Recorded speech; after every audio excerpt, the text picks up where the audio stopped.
What is up, everybody? It is Tuesday, and now it's 5 p.m. because of daylight savings time, apparently. But this show is in UTC, so it is time for the Monster Maverick Show, and I'm your host Neil. And this is the show all about not about Splinterlands, but from the earn side of play to earn, or play and earn, however you want to say it. This is all about the economy and the ecosystem surrounding Splinterlands rather than the game itself. So it's not so much about picking a lineup as it is picking a portfolio, I guess. So welcome everybody. I'm just gonna drop a little note in the Discord saying Monster Maverick show is live. Splinterlands.tv/watch, because that's the hosted version of the Twitch stream. Hello, one Dwark, however you want to say it. Elephantium is here, and people tend to come in, over the course of the first few minutes. So I do like to take this time to talk about, what I told you about what the show's about. If you first time you're tuning in, I'm Neil. I'm Splinterlands OG, one of the largest asset holders in the game. Why am I hooded? Because it's cold. It's like 80 degrees outside, and my air conditioner is going nuts. And so I'm in my basement, and it is 68 degrees in my basement, but it's like 80 upstairs. So, not a bad haircut, just cold. And you lose most of your heat through your head. So if you wear a hood, you'll stay warmer. So yeah, Splinterlands OG, and whale and all that kind of stuff.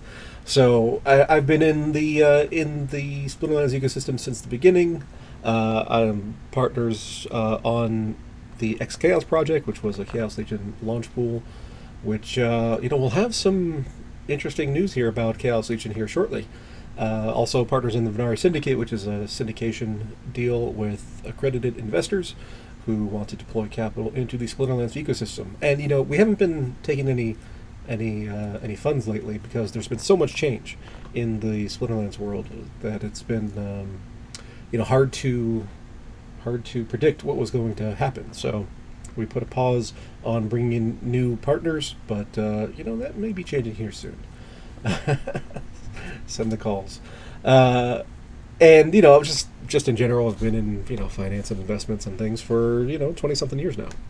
So I'm a numbers guy, and that's why they call me mixed spreadsheet sometimes, because there will be spreadsheets, as all good entertainment must have spreadsheets. I think that's a fair statement.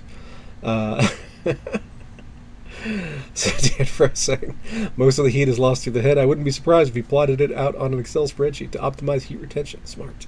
Yes. No, I haven't done that. But what you would really need to do is sit here and have a camera that records infrared and be able to see the heat radiation coming off and measure it and do all that. But no, I haven't done that. I haven't thought about that until just now.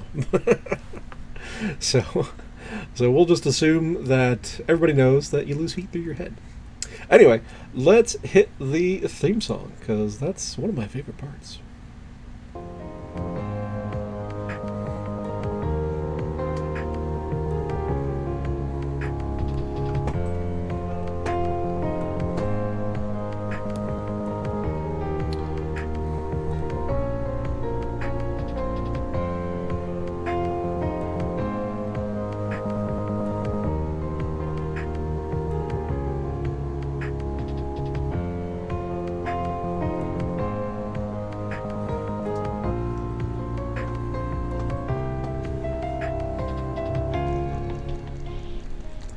Alrighty, so today has been a day. It really started last night because this thing happened. So, Blue, it's in the house. What's up? So, FTT, which is the exchange token for FTX, which is the exchange run by Samuel Bankman-Fried, I think is how you say his name. SBF is what he's called in the crypto world. And they've been having some issues. So this is a daily chart. It's going along, and down however much, down 70%. 73%. And this has been an issue. So FTX is an exchange, at least so far. Depending on how you measure it, they're usually ranked 2 or 3 in the world as far as most important or heaviest volume or assets in the world. So it's them and Binance and maybe Coinbase is one of the other ones, or some of the Korean ones. But it's a top tier international crypto exchange, and there's been some reports out lately that they were technically insolvent, meaning that they did not have enough funds on their balance sheets in order to match their liabilities. So they were upside down.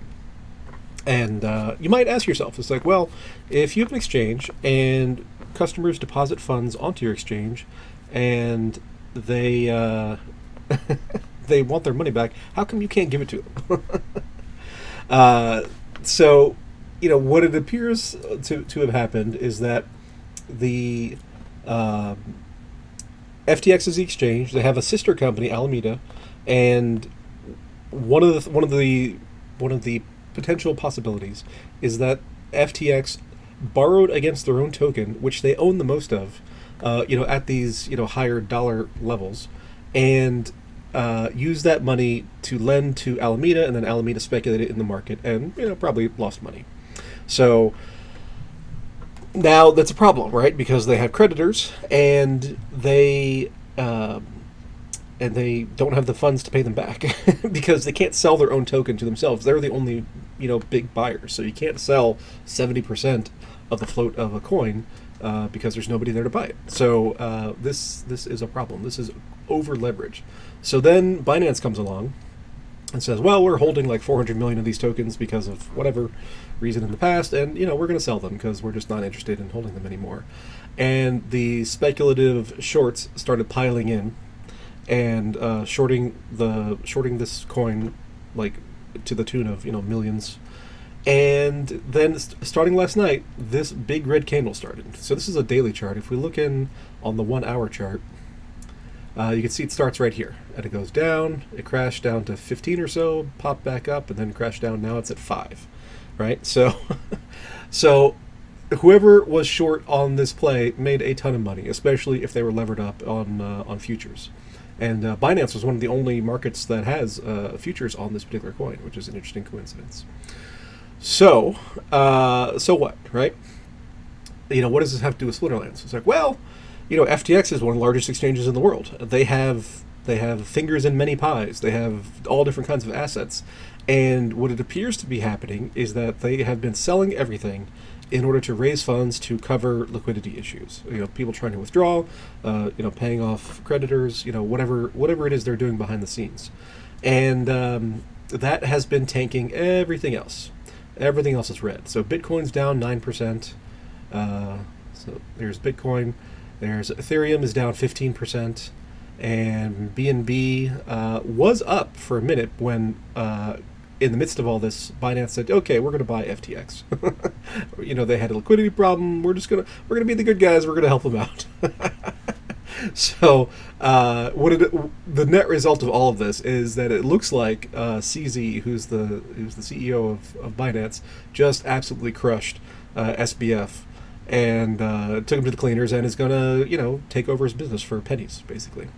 But, so it spiked up on the announcement of that, but then it came all the way back and is down 6%, which is better than the other coins. But, it's still down on the market. And everything else is red. These two are SPY and QQQs. Those are actually stocks, which are not as badly affected because they're not directly affected with this kind of crypto stuff. The correlation goes the other way. It goes from stocks to crypto, but not so much the other way. DEC, which is our coin here, is has been on a tear for the last bit, and now is today retracing about 8%. And I've got SPS in here somewhere. Here's SPS. SPS is down 11%. So, because Splinterlands is part of the crypto macro, these macro events matter for Splinterlands. And if you're buying stuff in SPS, like if you're buying Riftwatchers packs, if you're buying gems, this matters. If you're using your DEC to buy stuff, it matters, right? Because all of these things are affected by the underlying valuations of these coins. So, with that said, let's go to the ecosystem value, and it's a little bit ugly. So, let's just, cut to the chase. Down 8 million compared to 2 weeks ago. So, we do have a new category here in Runi market cap of 864,000. That did not exist before last week. I just had to put this here just to make this not be an error. But it's rough out there. Some things are doing okay. Let's see. This one is the Chaos Legion actually went up by 26% in terms of market cap. Now, a lot of that was actually packs being opened. If we go up to here, Chaos Legion packs went from 2.98 million of circulating, unopened, down to 2.92 million. So about 60,000 packs were opened over the last couple weeks, because the last time I did this was 2 weeks ago. So that's interesting, and the price of those went up, along with the gain in DEC. Everything's been kind of pushed up by that. Just today has been a little bit rough, but overall we're still ahead on the DEC front. And so that was a bright spot, 26% up, but everything else is pretty much down. DEC is up 42% in market cap because of that bump that we've gone from. Let's see, we went from what? Where's DEC? Down here. So we went from 6125 up to 866. So that's a good bump there. Vouchers are up, same reason, but everything else is down. Rift Watchers, this is the unopened packs. This went way down because packs were opened, and we got as of about an hour ago, we got the second airdrop for I don't even know how you say it. Kane Hace. Kane, is the H silent? I don't know, but we got this card over here as the new airdrop, and people are posting on Discord, how many they got and everything. Right now, trading at $17 for regular foils and $56 for gold foils. Although that is the bid, so that might not have traded at all. The way Peak Monsters works is they will take the last trade if it's between the bid and the ask. And if there is no trade between the bid and the ask, they'll just default to the bid. So this $56 might just be this bid that nobody has traded yet. It's still early. Standard reminder applies. It is, whenever there's a new card out there, supply is limited, right? So people have to claim, and then they have to do whatever they're going to do, and they'll start to put cards on the market, over time. So when supply is constrained, for a given demand, you're going to have higher price. As supply comes online, because these are going to now be openable in packs, then the price tends to drop over time. So just if you plan on stocking up, just be aware of that kind of trend. Depending on how good a card it is, sometimes that'll be more extreme or less extreme. And here Kane has it's 8 mana at max level. It's got 5 magic attack. It's got 2 speed and 2 health, and it's got blast, reflection, shield, and redemption. So that's that's an interesting card. And anything with magic attack is usually fairly prioritized compared to the same kind of thing. Jimmy here. Yeah, it's the cat burglar. That's right. We got a few more people dropping by. And so I'm just saying, if you plan on going hog wild on Kane, just you might want to wait until the price comes down a bit. We'll see. That's just typically how it goes. Now, a counterpoint to that is Yasek, Conqueror Yasek, has not really moved much. Let's see, Yasek. So it's still hanging out at $25, $26. That's been the case since it airdropped, and it has just held steady because it's been such a desirable card. So doesn't always work, but it is the general trend. Obviously, Conqueror Yasek is a summoner and it's a legendary summoner, and it's a pretty good one. So, that's that all is points in favor of demand keeping up with supply, and so far it has done that. But that does not invalidate the overall trend, I don't think. So, that is kind of the story at the moment. Ecosystems down 8 million from 2 weeks ago, and even with an additional 864,000 in Runi. So we got some Runi news.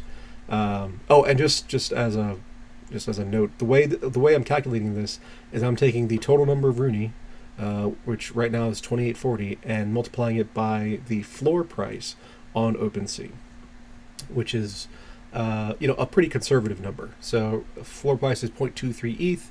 ETH, when I did this, was trading at 1329.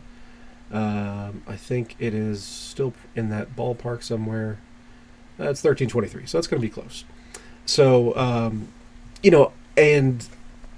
that's the floor on OpenSea. The way that's pulled from the market is that is the lowest price of all of the listed NFTs available. So, will every NFT be sold at the floor? No, but it is, it's kind of like all we have to go on, kind of. You can reconstruct sales and try to do that, but that's more work than I'm going to do, to be honest. So, we got this guy. That is the floor right there, and that's actually a pretty good looking Runi. I like that. And here's one for 0.24, and it's going to go up from there because this is listed from low to high.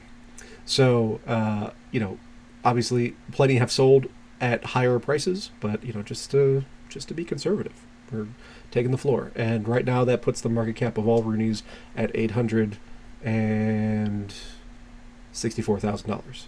So, if we go to the chart, you can see that it's kind of a continuation of a downtrend that we've been in for the last, when is that? That is since September. So the last 2 months. And, this is the cycle that we're in. That may be changing here soon. We have some proposals that are going on that might change some dynamics, and we'll check that out in just a minute. But first, let's talk about the Runis. So I was on the Leo Finance roundtable earlier today. Yabo was in the audience, and he said there was going to drop a post before the show today to give me some content. So this is what we got. Runi is live. What's next? And I'm just going to go through this. I'm sure most of you have read this or skimmed it, but hearing it often hits you kind of different. Scaredy Cat approves my style today. Scaredy Cat is the number one host of the Leo Finance roundtable there. So we were chatting with Cal. So a little over a week has passed since the launch of Runi, Splinterlands' first PFP NFT project, and we couldn't be more excited with how things have gone. Runi has generated tons of fun and excitement within the community, taken over Discord and Twitter PFPs, and even trended number 2 on OpenSea. Public mint is now live and will run until Friday, November 25th, 2022, or until it sells out, whichever is sooner. And the 25th, as of this recording, is, what is that? I can't do calendar math. 2.5 weeks from now. If we reach the 25th before all 6,500 Runi have been minted, then the mint will end and any unminted Runi will be lost forever. In this case, the overall supply of Runi would be less than 6,500, making them even more scarce. While this launch may not have been the quick sellout that the Splinterlands community has been used to, the Splinterlands team is focusing on the long term, and we have some really innovative utility and features planned for Runi that we expect will make people kick themselves down the road for not having minted more while they were still available. So Runi staking and in-game usage. So far, so good, right? We'll get to the salt later. The team is currently working on the staking contract and UI designed to facilitate Runi staking. This development unlocks Runi being available in-game and ready for battle. This is the primary and most important utility for Runi, as it is the first time that players will be able to own and battle with a card in a trading game that is completely unique.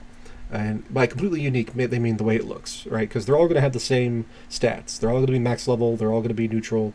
But they'll all look unique. From the Splinterlands website, players will be able to stake their Runi NFT within their Ethereum wallet and denote a Hive account to which the Runi account should be delegated in the Splinterlands game. This staking event will lock the NFT on the Ethereum blockchain, and the corresponding Runi card will be delegated to the specified Hive account in-game. Once staked, you will be able to view your Runi in your collection on the Splinterlands website and select your Runi for battle. Runi can be unstaked on Ethereum at any time, costing only the required gas fees on the Ethereum network, at which point the card will be automatically undelegated from the Hive account in Splinterlands, and the NFT will be able to be transferred or sold. We currently expect the Runi staking and in-game usage feature to be live before the end of the year, and we can't wait to encounter all sorts of awesome, unique Runi on the battlefield. And then more details, you can check the original announcement post. Okay, so in order to use your Runi in-game, you're going to have to do an Ethereum transaction, stake your NFT on Ethereum into some smart contract, and then that will unlock it for use in the game. If you want to then sell it, then you have to unstake it and sell it on OpenSea or whatever other NFT marketplace you want to use on Ethereum. So be aware that there are ETH gas fees when you do that. Today we've had a lot of market volatility. Gas fees are high, but in general they've been relatively low over the last couple of months since the proof of stake merge that happened on the Ethereum chain. And but expect to pay a few bucks, staking and unstaking. So Runi reconstitution. So this this is where the salt comes in. What was initially called component swapping on the Runi roadmap page on OpenSea didn't really accurately describe what we had in mind for this feature, so we will be updating the name and description to Runi reconstruction on the OpenSea roadmap ASAP, and we'll describe the feature, which we feel is extremely cool and exciting, in more detail here. Runi reconstruction is a pretty unique feature that will work similarly to combining cards in Splinterlands. Starting with 2 unstaked Runi, you will be able to reconstruct one of them using one or more parts of your choice from the second one. The first Runi will then be updated so that the existing traits are replaced by the chosen traits of the second Runi, and the second Runi, along with all of the unselected and replaced components, will be burned. So this is new. So like I said, they were initially calling it component swapping. And component swapping, swap, you mean like a trade, right? So like I have a hat on one Runi, I have another hat on a different Runi. I'm going to swap them out so that I get one that I like better. So this is new, and they're saying that, okay, you're going to have 2 Runi. It's going to have 2 hats, 2 heads, 2 bodies, 2 cores, 2 left-hand weapons, and 2 backgrounds, and you're going to pick one set of that from each, right? So you're going to end up with 1 hat, 1 head, 1 body, 1 weapon, 1 core, and 1 background. And you get to pick amongst the 2 and build, combine them in whatever way you want, but then you're left with 1 Runi instead of the 2 that you had. So this is actually a pretty big change. And Runis were minted at, depending on if you got the pre-sale or the regular sale, either 0.19 ETH or 0.38 ETH. It's not chump change. So that's a pretty big swing. Additionally, just like the BCX system in Splinterlands, a new trait will be added to Runi when this feature is released that will show how many Runi have been burned to construct each Runi's current state. Anytime in the future when there's a benefit or utility given out for each Runi owned, a Runi that has had other Runi burned to reconstruct it will count as multiple Runi as indicated by the value of this new trait. So if you reconstruct 2 into 1, that 1 will count as 2 for whenever that has a use, right? So let's say, for example, that there is a pre-sale in the future, and you have to have a Runi in order to access X number of units of the pre-sale. Well, if you have a Runi with 2 reconstructions in it, you'll be able to access twice as much compared to if you only have 1. So that is a potential use, but obviously this is totally speculative. We don't know for sure if that will ever be a valuable thing or not. Runi reconstruction gives players complete control, designing Runi which best reflects their desired personalities and adds a new dynamic to the collector's experience while also creating a deflationary supply over time. And that is true. So as people combine, they will be scarcer and scarcer. And that's kind of in line with the rest of Splinterlands cards, but a little bit different, because what you're creating scarcity out of is the appearance and not the in-game battle utility. In addition, there will be checks to ensure that all Runi are unique when reconstructing, so that users will be prevented from creating a Runi combination that already exists. And that's an interesting case. Some people in the Discord were talking about, like, well, what if you want to combine 4, and going from step 2 to step 3, it creates a unique, or creates a match to one that already exists, but then when you add the 4th one, it wouldn't. So these are kind of edge issues that might crop up. I mean, there's so few, though. I tend to doubt that'll be too much of an issue, but it could. The Splinterlands team doesn't currently have a timeline for when this feature will be available, but we're extremely excited about it and will work to prioritize it as much as possible as we plan our roadmap for 2023. So, many months at minimum before this is ready to go. So, since this post went live, 3 hours ago, there's been a lot of complaining in the Discord, and there's always complaining in the Discord, but people are not so excited about the burning aspect because they were expecting a pure swap rather than a burn. It's definitely an open question as to how useful this will be, because this is just, how much do you like the look of the card, right? It doesn't change anything for in-game use. It does, and you could argue that, you are sacrificing, utility in-game for the look. Because if you had 2 cards, you could either rent one out, or you could play a second account, or whatever. You could use 2 of them in the game, and if you burn and combine, then you're left with 1. So, and they can only be used at 1 account at a time. So that is a valid issue, and I don't know. I am skeptical about how much this function will be used now, just because of that amount of in-game usage that you're giving up. If you really, really like the look of some new combination, then maybe, but there would have to be a pretty extreme, desire to have that particular aspect, that you're trying to bring into one of your Runis. So, I don't know. We'll see how it goes, but my guess is we don't see too many reconstructions at this point. And Elephantium says, this seems like a thing that should have been announced before whitelist sale even happened. Yeah, I tend to agree. This is different than everything that was implied before. So, part of the risks of, pre-sale, there's always going to be unexpected things that come up. And, that's part of the risk. That's part of the benefit of buying it early if it works out, in that you have less certainty, but then you have cheaper prices and potentially a higher return of some sort.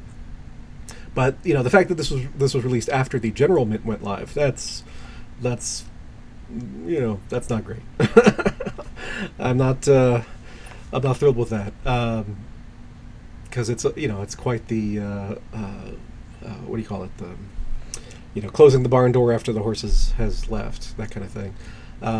So I definitely think this should have been announced prior to the general mint, for sure. Downtown Details saying, some people bought several just to be able to swap, and then it gets changed. Kind of should have been stated from the beginning. I don't own any because I don't really like OpenSea, so no worries here. That works too. And I wonder if in-game stats change when combining. As far as I can tell, the answer is no. We'll... because nothing in here talks about that. But let's talk about the next section here. Runi badges. One of the main goals of the Runi project was reaching into the broader Ethereum NFT ecosystem and connecting with other brands and communities. As part of this effort, we are exploring avenues for creating deeper connections with these external brands. And one of the ways we are looking to do this is through a new component that is planned to be added to Runi NFTs called badges, name subject to change. At least they're telling you the name is subject to change there. Badges will be separate, standalone, tradable NFTs, which can be added to existing Runi NFTs and will be displayed in the background behind the Runi character. And, that's an interesting thing. A lot of people didn't like the gray so much, which was the common background. I think there's like 60% were gray, something like that.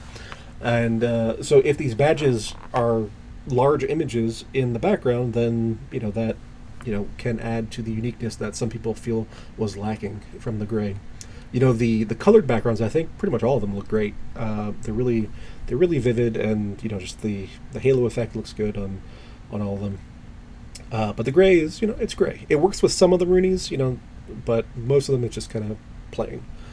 So the badges might help rectify that.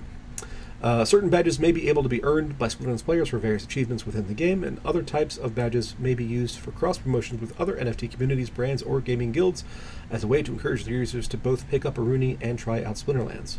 So you can imagine that, if Splinterlands had some kind of partnership with one of the other big NFT collections out there, then you could kind of, Bored Apes is one of the most popular ones.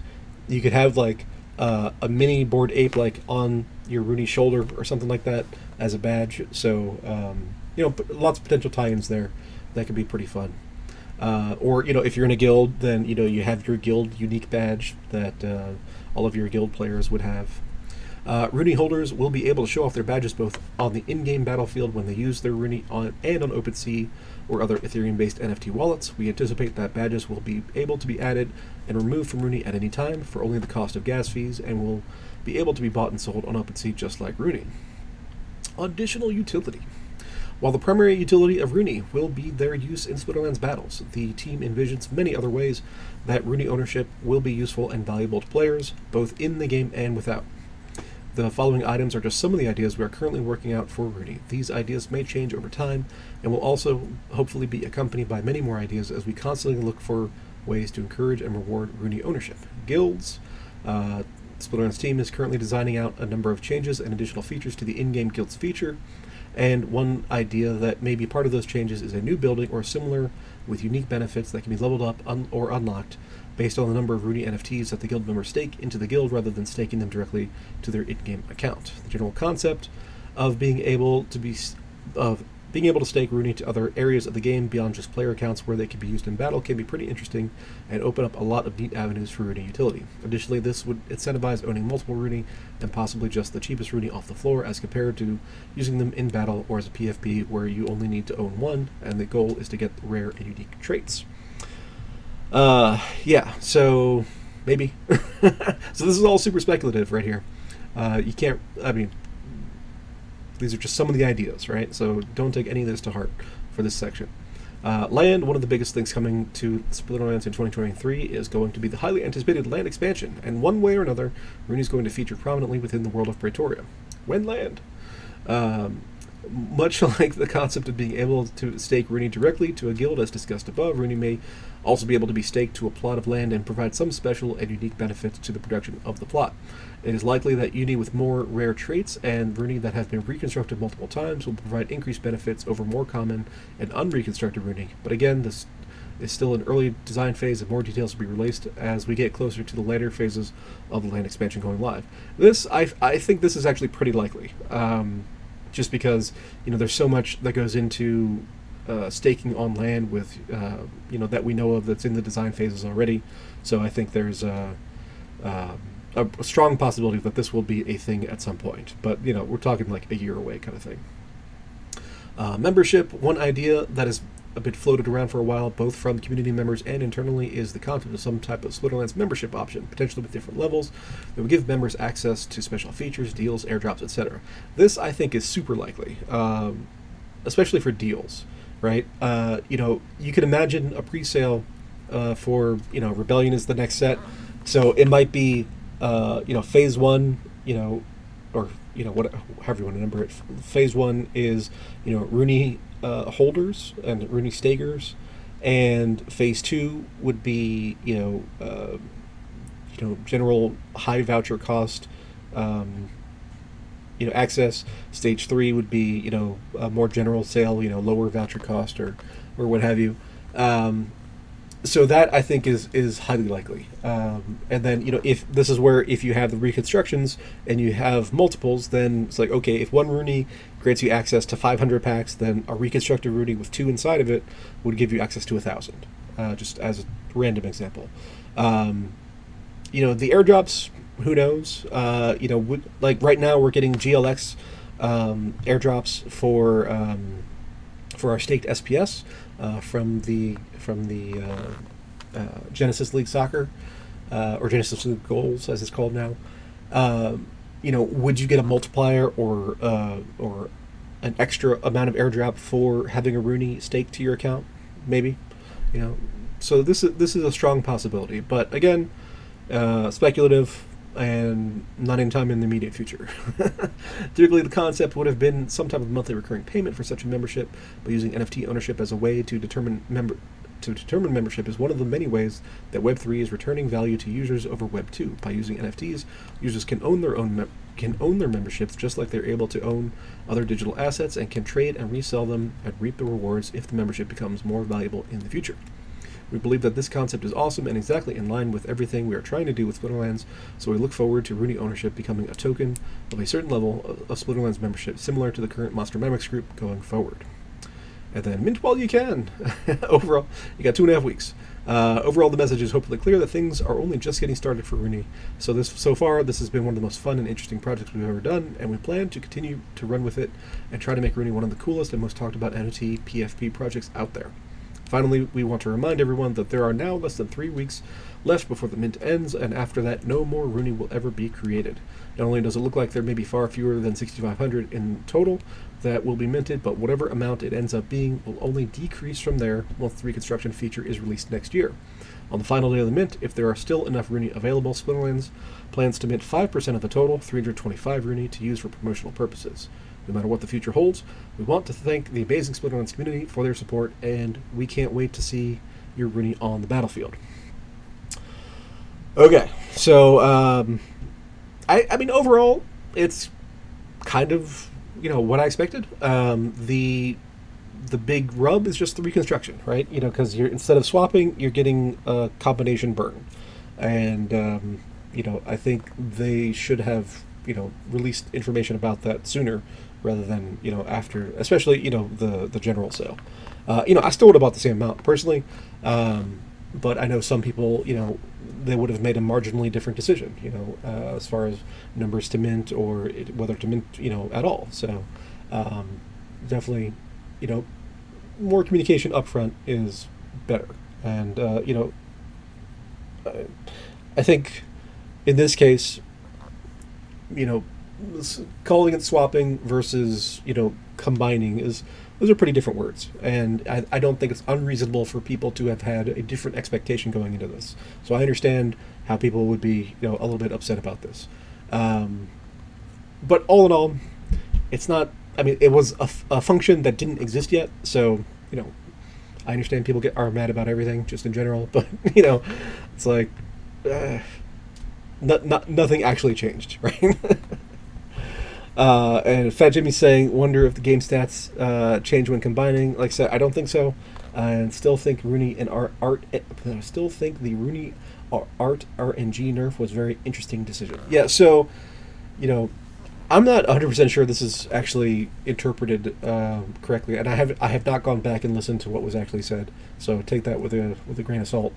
But you know, the idea that, you know, they would tone down the rarities. I mean, I think adjusting rarity levels is something they do all the time, so that's not that big a deal. But it's just like, you know, the biggest thing is, I think, the gray background that people are not such fans of. But, you know, that's kind of standard for PFP projects.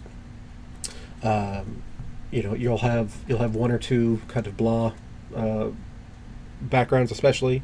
And then you'll have, you know, some more rare kind of stuff, but, you know, I don't think the gray is that bad. But, you know, obviously that's very subjective. But, you know, and some people were saying that, let's see if I can find the right thing. So like this guy has a gold background, and then on the mint page, let's see if I can get this to load. You know, there are probably a lot of people were talking about, you know, these slider images, and it's like, you know, if you've never been part of a PFP project before, then I guess you might not know that whenever they're showing anything like this, it's always going to be the rarest stuff. So just, you know, expecting that all of the resulting mints would be, you know, as interesting looking as the ones they display on the promo page is, I think, unrealistic. And, you know, maybe that's just inexperience, but, you know, I've been in several PFP projects, and that is literally always the case. That the ones that they're showing on the demos, those are going to be the coolest ones. So I don't know, but art is all subjective, and that's just how it goes. Right now, it looks like we're at 43.7% minted. I doubt we get a sellout. With the change, I mean, beyond the first day or two, obviously minting slows way down. There are some discussions, or there was a bulk deal posted by 16-bit. I think it was 16-bit, who said like if you mint like 10 or 25 or 100, then you get Chaos Legion packs as a bonus, kind of in line with bulk purchases of all the other stuff. And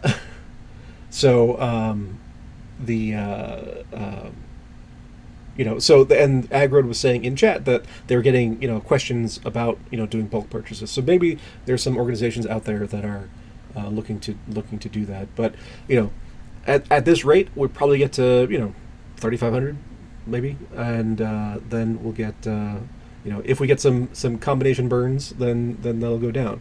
And here we got Yabba. Yabba saying we screwed up. We're never planning on doing component swapping as described, and I didn't catch that. It got put into the roadmap before the launch, so we worked on getting out the details of what we actually plan to do ASAP. Ultimately, I think it's going to be much better for the value of the NFTs in the long run. Quite possibly. So one of the things I will give Yabba and everyone else on the Splinterlands team credit for is that, nobody likes change, right? People are, I say it in Discord all the time, nobody's ever happy, right? It's just like, whatever the change is, people don't like it. But if we look back over time, then things, they tend to work out. They tend to, iterate on things and get the best out of them. So, just as an example, when beta came out, I was very upset. And the reason I was upset is because, when they, when alpha was in print, and we had all the alpha cards that we have, and they were talking about the next set being beta, I just assumed they were going to be all different cards, like completely different. And then we got beta, and there were some different cards. We got neutrals, which alpha doesn't have, but then the others that were in the elements, in the splinters, were reprints. And yes, they have different collection values and all that kind of stuff, different DEC values, but utility-wise in the game, they're interchangeable, right? Because you can, if you have spineback turtle, an alpha and a beta perform within the game exactly the same. And you might get different rewards, but as far as like winning or losing, they work the same way. So I was super upset about that for a long time, because by duplicating that utility in a battle, you are taking away unique value from alphas, and that's still true. But I got over it. And it's all worked out. So I for the people who are upset about this feature that they didn't have yet, but they thought they were expecting things to go a certain way, just stay the course. It tends to work out. Downtown Details saying awesome, but just remember that utility is always important as well. We can also help value, and then Yabba's responding. The entire rest of the post is about utility plans. Yes. So the other thing is that anybody who is buying things that are pre-functional, so pre-sale of any kind, you are always taking risks, right? And it's important to know that. And if that's not for you, then you shouldn't participate. You should wait until things are fully released, fully developed, and then go in. But the flip side of that is that you will miss out on potential rewards that you might have gotten by jumping in early. So it's a balancing case, and everybody's risk profile and risk tolerance is different. So you have to make that decision for yourself. And Jimmy's saying, "I'm happy buying the cheap, boring Runi for the utility. Keeping my original plain old PFP." Yeah. So yeah, I mean, I think if we go back to the post, the utilities that I am very confident in is land utility. So if you own land, then I think you're gonna 99% chance you get some benefit out of using your Runi on land. The membership, as far as deals, I think that's going to be a strong factor. But those things are months, a year out. So there's no particular hurry in that. And if you're doing like Jimmy and you're sweeping the floor, which is what it's called when you pick up the listings that are just cheapest on the market, then you can work that out pretty well. So like right now the floor is at 0.23. That's way less than 0.38. Especially since Ethereum has dropped, over the last week, because everything's dropped today so much. In US dollar terms, that is way less than you could have minted it for, on general release day. So, how strongly do you believe in the potential utility of those other things, and what's the time frame there, and what's your opportunity cost? Because nothing in life is free; everything is a trade-off. I think Thomas Sowell said something to that effect. But there's always opportunity cost. If you're going to spend 0.23 ETH on this Runi for the potential future utility, what else could you do? You could buy, tower defense packs and earn, very high SPS stake rewards. You could buy a plot of land. You could buy,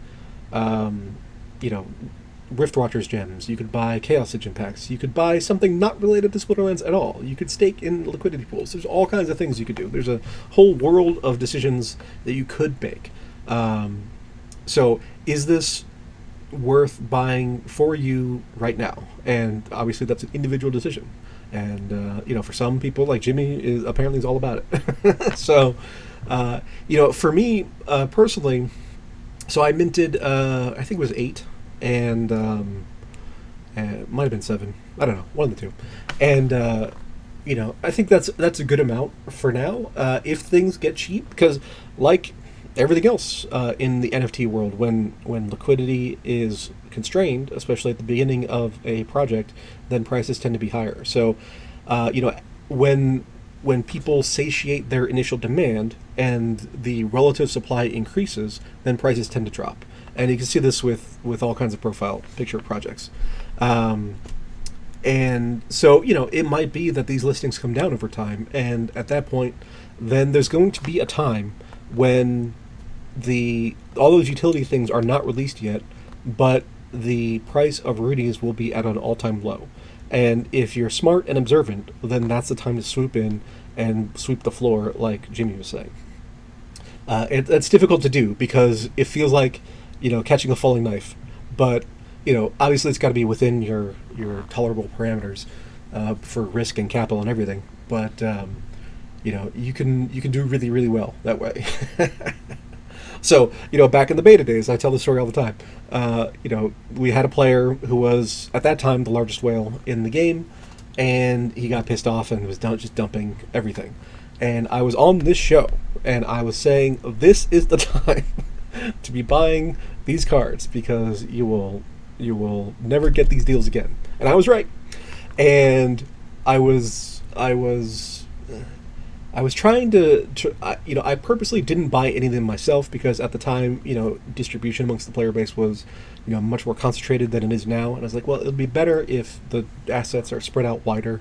And but then Aggro came in and bought like half of them. So I was annoyed at that, but I was right. Fundamentally, that there are times that depending on market dynamics, when you come in when some things are just screaming deals, and I think we're going to see something like that with Runi once the initial hype dies down, and before we get land and airdrop deals and whatever else kind of utilities. Jimmy's saying I bought a lot of those. Let's see. The Chuni is saying CZ buying FTX and crypto is correct. Are we back up? I don't know. Let's go look. I mean, a little bit. We're bouncing a little bit. Let's see. Got some greenish a little bit there. So yeah, I mean, here's a case where, this is obviously more macro kind of stuff. The liquidation of the FTX position is large, but it's not trillions of dollars. It's a couple billion, and they'll hit the illiquid markets and cause these kinds of price actions. But then the buyers will step in and they'll scoop it up. So I don't think this is going to take Bitcoin down to 10,000. It flashed down to 17, almost 17 even, and I'd be surprised if it breaks that again. But we'll see. Metal Storm says, I mint 3 and I got a GF number 1001. You are very lucky, sir. For me, it was the best decision I ever made in Splinterlands. I think by correcting he means going lower. Yeah, maybe. Do you think Runi's will be lower from here after the burn, after 1125? Yeah, so I do think so. Because, like I said, there's an enthusiasm cycle to this whole thing, and there's going to be a low point in that enthusiasm where people have felt that they have enough, and they don't need to buy anymore. And then there's still going to be people who want to sell, and they'll compete with each other to drive prices down at some point. So right now, initial mint is maximum hype, and then it trails off as people come in and buy the ones that they want to buy, and then there's going to be a middle period where kind of nothing's going on and price will just kind of grind lower, and then the utility will come in, and people say, oh, if I buy this, then I can increase the production of my land by whatever percent, and that's worth it to me because of the production of items and spells, and I can do this and that in the game. And but people have just this is just general people. People have a very hard time envisioning a future where that happens. And I mean, this is true in everything, not just crypto, not just Splinterlands. I remember I was selling a house one time, and we had ripped out the floors because they were gross. It was a carpet, and what we did was we put up swatches of carpet, on the like you walk into the living room on the fireplace mantle, and we said, okay, we'll put in any one of these. You get to pick whatever one you like. And people could not do it. They could not envision that, okay, this is a bare floor now, that looks ugly, and I can pick one of these things. It's just human nature. People have a very, very hard time envisioning that future state, and that will happen here. When we're in that middle period after initial enthusiasm dies down and before we actually get the utility in game. So if you could spot that middle period, that'll be the time to buy. So it's tough to do, though. It's tough to do. But I'm enjoying the Runis that I have. I got the one I set as my Discord was one of the initial ones that I got, and it was definitely a high point. I got one other that was pretty good. It had a pirate hat, but I offloaded that one, and I think that was a good decision because I found a whale that really wanted it, and when it comes to NFTs, especially PFP things where it's these really low mint things, finding somebody who just really wants something, that's your best buyer. And I was able to do that, so that worked out. Let's see, we have about 8 minutes left. I got lucky. I did get lucky. It was I minted it. It looked great. Just how it happens sometimes. But I had to mint 8 of them to get it. So that's the flip side of them, or 7, whatever it was. You gotta do a bunch to make the odds come out in your favor sometimes. But the one I got in the pre-sale, because I got 3 pre-sales or 4 pre-sale spots, I don't know. That one of those I got that I actually like quite a lot, so I think that'll be good. Chuni's saying, do you think DEC gets to peg? It will stay there. That's a great question, actually. I've been thinking about that a lot. So there's been, if we go over to the DEC chart, we can see over the last, couple weeks, it's just been grinding higher and higher and higher. And so what happened there was that, there was this announcement that Splinterlands put out. They put out these 2 proposals, which ended up failing. And, that was the thing I wanted to do, was the last proposal. But, so the proposals ended up failing, and the proposals were to reprice nodes or licenses and Rift Watchers into DEC rather than SPS. And long term, pricing things in DEC is the correct decision. And I think we talked about this on the last episode, but there's a lot of hesitancy to switch, because some people bought in in the past under the old system, and new people would be getting a discount as long as DEC is under par value, all that kind of stuff. But what has changed since then is selling pressure has gone way down.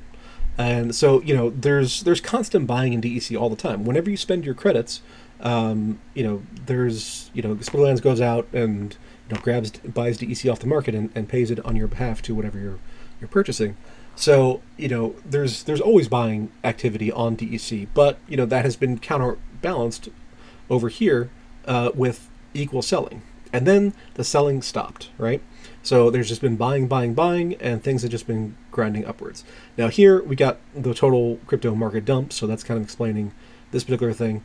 But what I think is happening is that participants in the DEC markets are recognizing that Splinterlands is very serious about pushing DEC up to its par value so that the SPS burn system can kick in.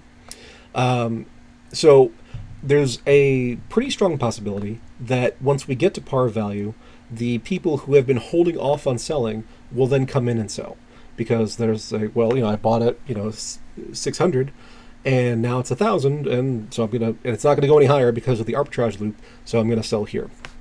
The question will be how much of an effect that will have and how long a term effect that will have. If that does happen, I do think we see a short-term drop, but it'll be short-term. And then, we'll just see it bounce around that 1,000 level. And at that point, if it bounces above the par value, then the SPS burns will start to kick in. And in the best case scenario, we get this demand cycle where people are buying SPS, burning it for DEC, selling that DEC to bring it back down to par value, and buying SPS with it. And that creates purchases with no sales. And that will, drive all the buying value into the SPS token rather than the DEC token. And if that happens, then we have a nasty macro market, but we have an SPS token that is rising and will attract more attention, bring in more players, and it just everything works together. So I was saying here, I'm just trying to get the value of the assets for the benefit of all asset holders. If the community doesn't want to change things, even when the current way things work isn't working, there's a better way, then okay, we'll just have to wait longer for asset value increases. What he said. So I actually voted in favor of both of those proposals, but they failed by large margins, which was interesting and actually a great testimonial to the community that not everything that Yabba or Agrod want is going to happen, and not everything that the whales want is going to happen, because there's roughly 225 or 215 million voting SPS in these last few proposals, and they said no, so we're not going to do that, and so we're not going to do that. But I do think that people are starting to see the possibility of the DEC markets, as it rises closer and closer to par value. And Jimmy says, that's why I buy cards with DEC. Eldon says, we can't wait. We are here for the long run, or we can wait. We are here for the long run. Anyway, I've been here since 2018. I'm starting to forget. It's been a while.